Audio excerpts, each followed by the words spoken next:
लोगों का डिमांड है।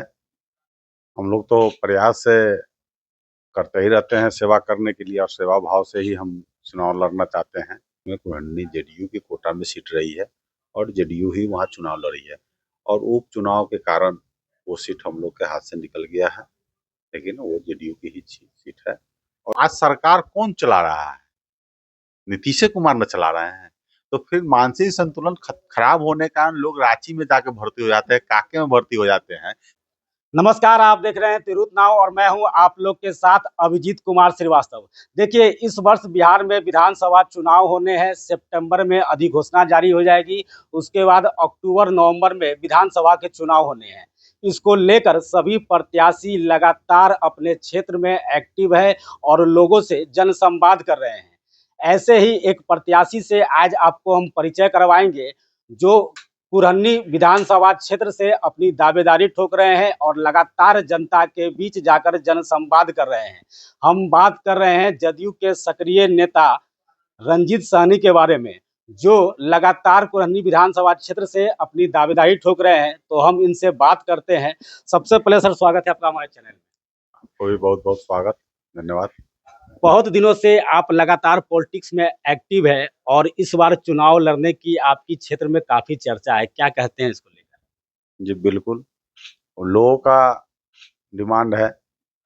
हम लोग तो प्रयास से करते ही रहते हैं सेवा करने के लिए, और सेवा भाव से ही हम चुनाव लड़ना चाहते हैं, क्योंकि लोगों की समस्या से अवगत जो हम होते हैं और उसका जो समाधान के लिए जो हम निष्कर्ष पर जाते हैं, तो महसूस होती है कि कहीं ना कहीं अपने लोगों को सदन में रहना चाहिए, जिससे अधिक से अधिक उसको लाभ मिल सके और उसकी समस्या का समाधान हो सके।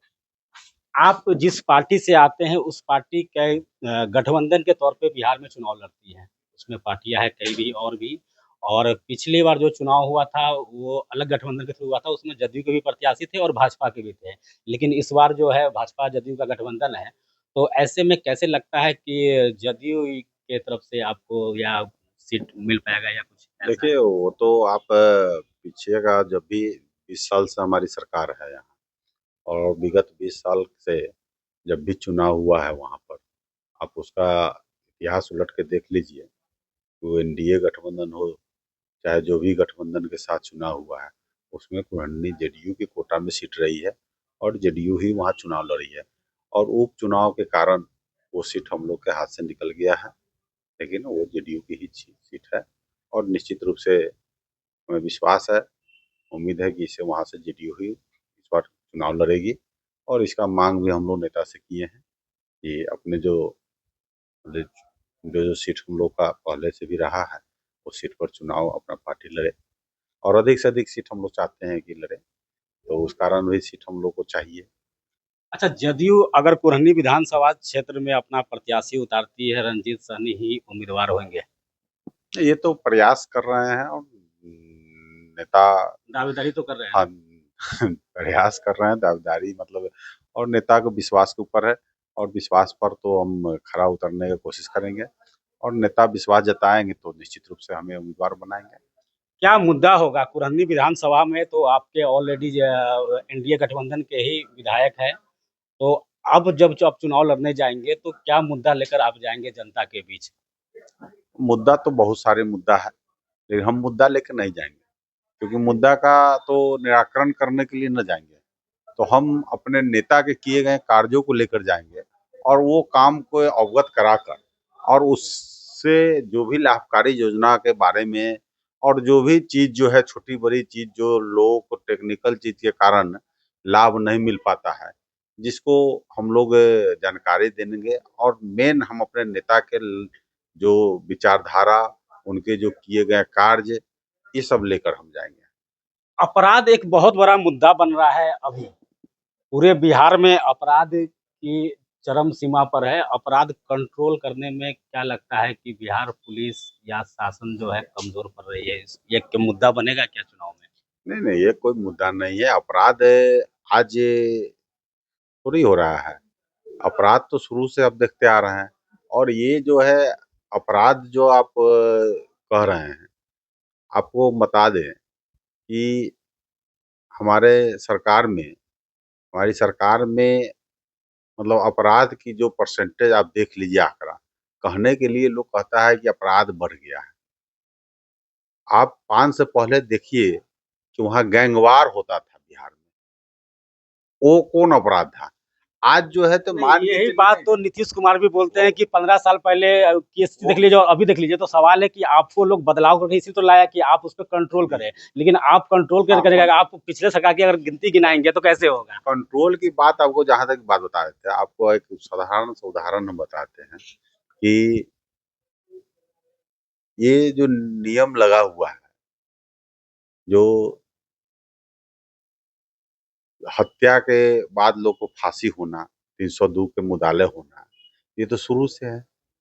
हत्या तो लोग करता ही है। तो अपराधी पकड़ाएगा तब ना उसको सजा नहीं, होगा। नहीं, तो वो तो चीज़ जो चल रहा है अभी आपको देख लीजिए। जो लोग नहीं जानता है, जिसको मोह माया दुनियादारी नहीं पता है, कुछ पैसा चंद पैसा के लिए लोग सुपारी लेता है, इसको मार देना, उसको मार देना, ये सब चीज़ जो है तो ये सरकार, ये तो प्रशासन और आम लोगों को भी, गाँव समाज के लोगों को भी मॉनिटरिंग करने की ज़रूरत है, लोगों को जागरूक करने की चीज़ है कि ये गलत रास्ता है। तो लोग अपने समाज में अपने युवा बच्चों को लोग जागरूक नहीं कर रहे हैं, जिसके कारण बच्चा युवा लोग ट्रैक से अलग हट के अपराध की दुनिया में जा रहा है। तो ये तो समाज को भी काम करना है बदलाव लाने के लिए। इसमें सरकार जो है देखिए क्राइम कंट्रोल करना तो प्रशासन के हाथ में है। तो इसमें सरकार कहाँ से, प्रशासन के काम है, प्रशासन अपना काम करती है। लेकिन कहने का मतलब आम जनता, आम जो समाज सेवी लोग हैं, उनको भी इसमें सहयोग करने की ज़रूरत है।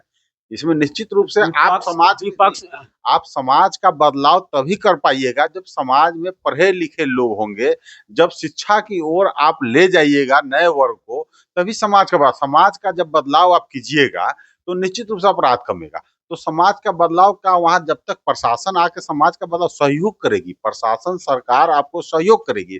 और उसका बदलाव करने के लिए आपके वहाँ समाज के जनप्रतिनिधि को, समाज के जो पढ़े-लिखे बुद्धिजीवी को खुद तत्पर होना होगा, खुद जागरूक होना होगा और उसको जागरूक करने की ज़रूरत है। निश्चित बदलाव होगा और बदलाव होगा तो अपराध कमेगा।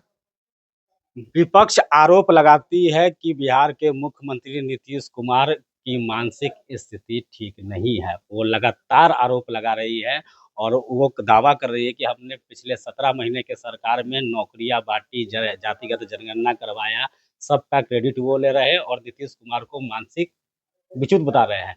इसको लेकर क्या कहेंगे आप? आपका 2 प्रश्न है, दोनों का मैं जवाब आपको दे रहा हूँ। सबसे बड़ी चीज़ है नौकरी जो बाँटी, वो किनकी सरकार में बाँटी? नीतीश कुमार ही ना मुख्यमंत्री थे। क्रेडिट तो वो ले रहे नहीं, हैं। नहीं, नहीं। आप जो क्वेश्चन किए नौकरी हमारी सरकार, लेकिन मुख्यमंत्री कौन थे? नीतीश कुमार थे। तो नीतीश कुमार के ही सरकार में, नीतीश कुमार के मुख्यमंत्री के रीजन में ही नौकरी बटी। ये तो पहला मुद्दा आपका खत्म हो गया। दूसरा आया कि मान के चलिए मानसिक संतुलन। तो आज जो मानसिक संतुलन पर लोग सवाल उठा रहे हैं, तो आज सरकार कौन चला रहा है? नीतीश कुमार ना चला रहे हैं। तो फिर मानसिक संतुलन खराब होने के कारण लोग रांची में जाके भर्ती हो जाते हैं, काके में भर्ती हो जाते हैं। सरकार बिहार की गद्दी पर तो ना बैठ के सरकार चला पाएंगे। तो सरकार चला रहे हैं और कहीं ना कहीं मान के चलिए घबराहट लोगों को है। किसी तरह से लोग होता है ना कि किसी लोग से हम घबरा गए, डर गए, तो कह दे अरे वो पागल है, तो कह के आप निकल गए, आप उसको साबित तो नहीं कर पाए। तो ये सब चीज़ कहने के लिए देखिए, जब कोई मुद्दा जिसके पास जब नहीं होता है, तो ये इस तरह का बेबुनियाद मुद्दा को लाना, मानसिक संतुलन, दिमाग खराब, आखिर सरकार कौन चला रहा है? ये सब मुद्दा नहीं सरकार, बनने वाला है चुनाव ये में। सब कोई मुद्दा नहीं है, ये सब मुद्दा ही नहीं है। और आपको बता देते हैं कि जो भी प्रतिद्वंदी होंगे उनके पास कोई मुद्दा नहीं होगा, इसीलिए इस सब तरह की बात को लोग आ रहा है और ये सब कोई मुद्दा नहीं है। हम लोग अपने नेता के किए गए कार्यों पर और उनके विचारधारा को लेकर क्षेत्र में जाएँगे और जनता के बीच हमेशा हम लोग बने हुए हैं और बने रहेंगे। और हम लोग का है ना मुद्दा कोई मैटर ही नहीं है। हम लोग सिर्फ विकास के बहती गंगा को लेकर जनता के बीच जाएँगे। कुरहनी की जनता को क्या संदेश दे रहे हैं रंजीत साहनी आ रहे हैं? निश्चित रूप से प्रयास कर रहे हैं और नेता विश्वास जताएँगे तो हम निश्चित आएँगे और कुरहनी की जनता को पहले से भी हम सेवा करते आए हैं, बिना सदन में रहे हुए। हम जब पार्टी के अध्यक्ष थे, तो पूरे जिला की जनता को सेवा किए, कुरंडी की जनता को भी हम सेवा किए और हमारी इच्छा है कि अधिक से अधिक और ज़्यादा से ज़्यादा सेवा का मौका हमें दें और कुछ जो बात मैं आपको बताया हूँ, कुछ टेक्निकल चीज़ के कारण कुछ लोग कुछ लाभ योजना से वंचित हो जाते हैं। स्वास्थ्य के मामले में कहीं पर लोग भटकते रहते हैं, राशन के मामले में, तो कुछ चीज़ है जो लोग अवगत हम हुए हैं इस सब चीज़ से और कुछ चीज़ जो है जो सदन में रहकर ही आप आम जनता को लाभ दे सकते हैं, उनको अधिक से अधिक लाभ पहुँचा सकते हैं। जिसके लेकर हमारी इच्छा है कि इसे आप सदन में जाएँ और आम जनता, आम गरीब गुरबा की आवाज़ बनकर वहाँ हम जाएँ। धन्यवाद हमारे साथ जुड़ने के लिए। तो आप सुन रहे थे रंजीत साहनी को, जो कुरहनी विधानसभा क्षेत्र से अपनी दावेदारी ठोक रहे हैं और वो बोल रहे थे कि हम लगातार जनता के बीच में हैं, उनकी समस्याओं को लेकर उनके साथ खड़े रहते हैं और उसके समाधान के लिए प्रयास करते हैं। कुछ ऐसी बहुत सारी योजनाएं हैं सरकार की जिनसे गरीब जनता वंचित रह जाती है, उस योजना का लाभ दिलाने के लिए लगातार प्रयास में है और इनका प्रयास है कि कुछ काम जो है वो सदन में जाकर ही उस चीज़ को दूर किया जा सकता है, इसके लिए ये चुनाव लड़ना चाहते हैं। तो ऐसे ही ताज़ा जानकारी के लिए जुड़े रहे तिरहुत नाव के साथ और अभी तक आपने इस चैनल को लाइक और फॉलो नहीं किया है तो फ़ौरन इस चैनल को लाइक और फॉलो कर लें।